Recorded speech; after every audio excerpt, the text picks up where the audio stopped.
घोणस आणि फुरसे यापैकी हा नागजातीचा विषारी साप आहे।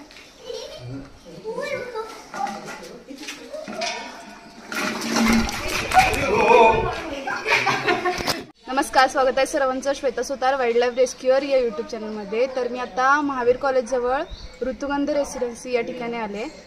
तर या ठिकाणी त्यांच्या घरामध्ये साप आलाय। माझ्यासोबत आज सर्पमित्र विजय कांबळे देखील आहेत, आमचे विजय दादा। तर बघूया आपण कोणता साप आहे व त्याला कसं रेस्क्यू करता येईल।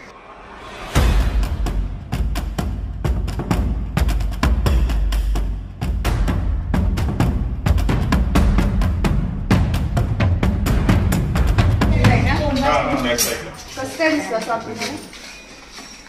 म्हणजे कसं काय दिसतं? बाहेर आला तेव्हा इथे होता खाली। मग तुम्ही आवाज केल्यानंतर तिथे जाऊन बसला? आवाज केल्यानंतर तर या ठिकाणी इथे सामान ठेवलं यांनी, इथे साप जाऊन बसलाय। बघूया आपण कोणता साप आहे। खाली पहा कुठं बघितलं? त्या टाकीच्या खाली। हा, त्याच्या ही टाकी आहे नी।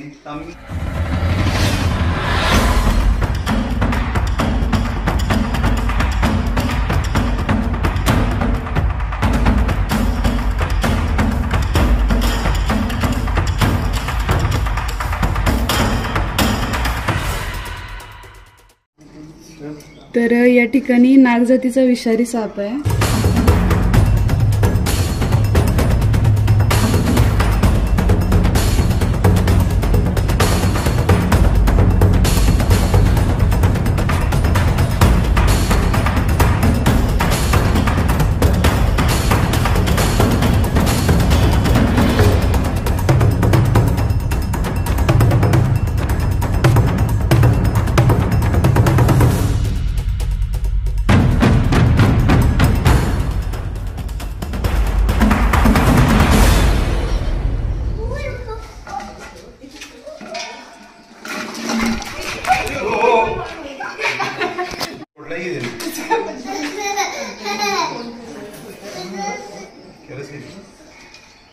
या ठिकाणी हा नागजातीचा विषारी साप आहे।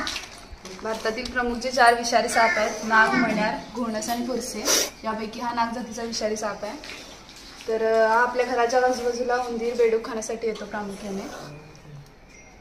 तर या ठिकाणी त्यानं बेडूक खाल्लाय, त्यामुळे आपण जास्त वेळ न घालवता लगेच त्याला पॅक करणार आहे, नाहीतर तो उलटी करू शकतोय। तर या ठिकाणी सापांची कोणालाही योग्य माहिती नसेल तर कृपया कोणी साप पकडण्याचा प्रयत्न करू नका, हे तुमच्या जीवावर बेतू शकते। तुमच्या घरामध्ये साप आल्यास जवळील सर्पमित्राला किंवा वन विभागच्या 1926 या टोल फ्री क्रमांकावर संपर्क करा। तर चला तर आपण लगेचच पॅक करू। ठीक आहे ना मुली? खाल्ले आहे ना।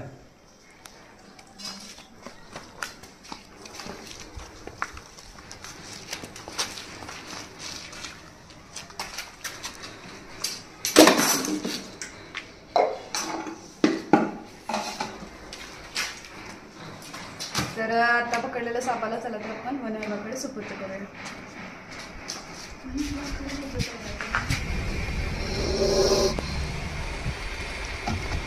तर आता आपण हा नागजातीचा विषारी साप रेस्क्यू केला आहे। तर माझ्यासोबत आता वन विभाग रेस्क्यू टीमचे ओमकार काटकर सर आहेत, त्यांच्याकडे आपण हा साप सुपूर्द करतो। तर तुम्हाला व्हिडिओ आवडला असेल तर व्हिडिओ लाईक, शेअर आणि सबस्क्राईब नक्की करा। थँक्यू।